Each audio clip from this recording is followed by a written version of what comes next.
Nanaig ang Gilas Pilipinas sa unang laban nito sa FIBA Asia Cup qualifiers.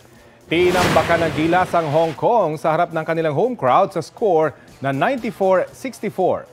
Umalago ang Gilas sa third quarter kung kailan nakascore sila ng 30 points laban sa 9 points lang ng kalaban.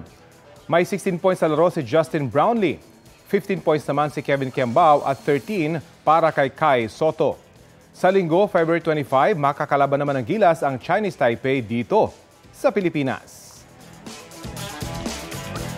Kapuso, alamin ang maiinit na balita. Bisitahin at mag-subscribe sa GMA Integrated News sa YouTube.